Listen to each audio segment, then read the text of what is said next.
Hello everyone, welcome back to commerce point. आज के इस वीडियो में हम पढ़ेंगे प्रॉपर्टी टैक्स के बारे में।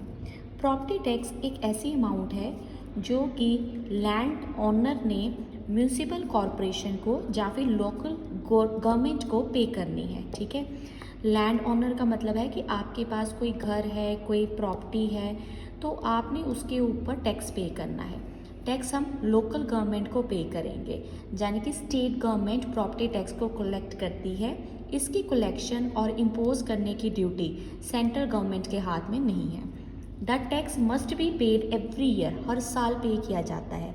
प्रॉपर्टी पर, ऑफिस बिल्डिंग पर, रेजिडेंशियल हाउसेज पर, इन सब पर हम टैक्स पे करेंगे। ठीक है, अब यहाँ पर ये समझना बहुत ज़रूरी है कि प्रॉपर्टी की डेफिनेशन में क्या क्या आता है। So property in India is classified into the 4 categories. 4 categories रहती है।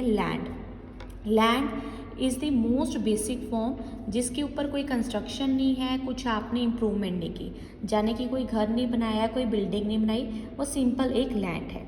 इम्प्रूवमेंट मेड टू लैंड मतलब कि आप कुछ कंस्ट्रक्शन कर रहे हैं, जैसे कि बिल्डिंग्स होगी, गोडाउन्स हो गए, right. Personal property it include movable man made object like car, buses, ये सारी चीज़ें। फोर्थ आ जाती है इंटेंजिबल प्रॉपर्टी, राइट। अब प्रॉपर्टी टैक्स किसके ऊपर लगता है?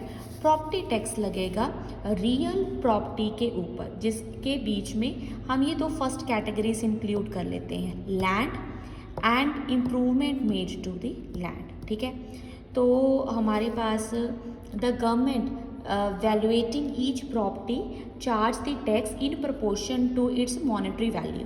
प्रॉपर्टी की मॉनेटरी वैल्यू कितनी रहती है उस बेसिस पर गवर्नमेंट टैक्स चार्ज करती है, right. Municipality of the certain area is responsible for the assessment. Municipality जो है, म्यूनसिपल कॉरपोरेशन जो है, they will be responsible to calculate the property tax. Property tax आप एनुअली भी पे कर सकते हैं, सेमी एनुअली भी पे कर सकते हैं।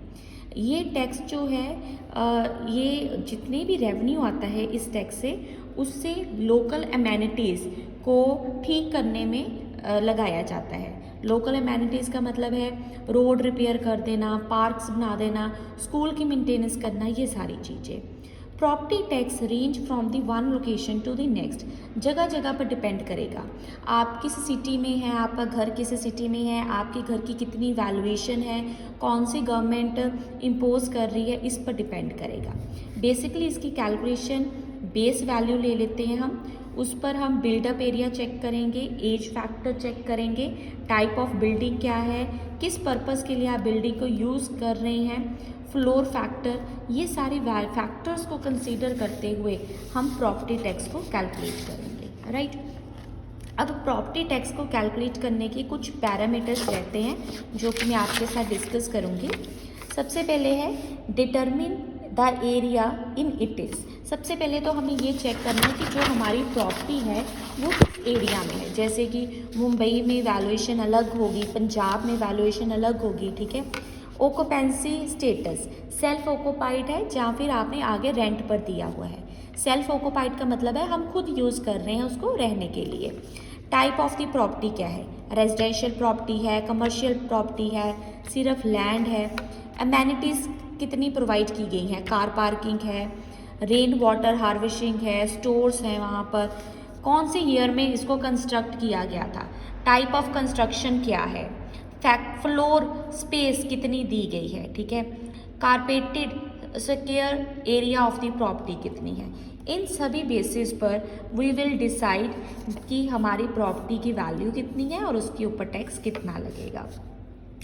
Next point we have interest on property tax. कई बार जो है प्रॉपर्टी टैक्स पे करना मैंडेटरी है, कई बार असेसी इस टैक्स को नहीं पे करता, तो जिस वजह से उसको क्या देना पड़ता है, फाइन देना पड़ता है। Late payment toward the property tax can attract the fine. और जनरली ये जो फाइन है वो जो है डिपेंड करेगा कि वहाँ की स्टेट गवर्नमेंट कितना चार्ज करती है। और ये इंटरेस्ट जो है वो वेव ऑफ भी हो सकता है, मतलब कि ख़त्म भी हो सकता है। इसके अलावा जो इंटरेस्ट ऑन प्रॉपर्टी टैक्स है that will range from 5% to the 20%, depend करेगा कि वहाँ पर कौन सी पॉलिसी एप्लीकेबल है। I hope you will find this video useful. If you like the video, then don't forget to subscribe Commerce Point.